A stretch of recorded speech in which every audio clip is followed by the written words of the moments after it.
Los saluda Ramón Schade.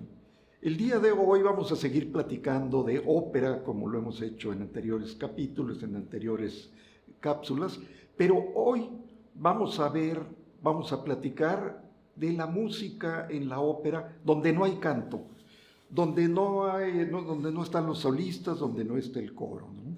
Entonces, ¿a qué partes me refiero? Esencialmente a 4. La obertura, el preludio, los intermezzos y la música de ballet. Como todo mundo sabe, la obertura es la más elaborada y larga, es de proporciones más épicas. El preludio es más íntimo, es mucho más corto, y en el preludio el autor trata de introducirse más que a lo exterior, al alma de los personajes, a esa alma. Entonces, por lo tanto, resulta más difícil de poderlo captar. Otra de las piezas musicales que se dan solamente con música son los intermezzos. Como sabemos, la obertura es siempre al inicio de una ópera, siempre la obertura. El preludio puede ser al inicio o en medio de alguno, o al principio de alguno de los actos. El intermezzo, a diferencia de estos, va siempre en la mitad, va dentro de la ópera, un intermezzo. Por otro lado, también tenemos la música de ballet, que es nada más música, claro, acompañando al cuerpo del ballet del teatro. De oberturas podemos dar muchísimos ejemplos, ¿no? Tenemos la obertura de Verdi, de La Forza del Destino, tenemos la obertura de Rossini, El Barbero de Sevilla, Cenerentola. Conocemos muchísimas oberturas, Wagner, los maestros cantores. En preludios tenemos también claros ejemplos. Uno de ellos muy conocido es el de la ópera La Traviata de Verdi, donde existen 2 preludios, uno al principio del primer acto y uno al principio del segundo acto. En esta cuestión de los preludios, como había dicho yo, es el más íntimo, es el más corto. Musicalmente tiene pocos temas, pero muy, muy intensos. En los intermezzos, como ejemplos, tenemos pues el famosísimo intermezzo de Cavalleria Rusticana de Mascagni. Tenemos también el intermezzo de Manon Lescaut de Puccini, que es una obra bellísima, ya hecha por la Camerata también. Y Carmen, que tiene un preludio, pero también tiene un intermezzo hacia el inicio del tercer acto. Hay bastantes ejemplos. En música de ballet tenemos, de Fausto de Gounod, tenemos el famosísimo ballet. Existen mucha música de ballet, y aquí hay que decir algo interesante. ¿Cuál fue la última obra sinfónica que escribió Verdi? Pues nada menos que un ballet para su ópera Otello. ¿Quién iba a pensar que iba a haber un ballet en Otello? Pero este ballet lo escribe para la Ópera de París. En la Ópera de París en el siglo XIX, era importantísimo que hubiera siempre un ballet. El cuerpo de danza así lo pedía y era la costumbre. Entonces Verdi se vio forzado a hacer una música maravillosa, muy poco conocida, que es el ballet de la música de Otello.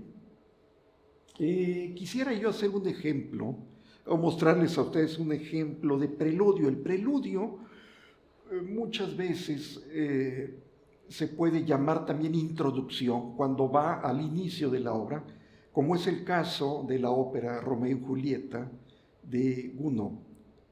A continuación les presentaremos un preludio, introducción a esta ópera, tocado por Camerata de Coahuila.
Y ahora concentrémonos en los preludios. Etimológicamente, preludio viene de lo que se hace antes del juego. Recordemos que en alemán, inglés y en algunos otros idiomas, el tocar un instrumento utiliza la misma palabra que jugar. Entonces, preludiar es algo que hacemos antes de jugar, algo que estamos preparando. Se preludia una tempestad, muchas veces se dice de esa manera.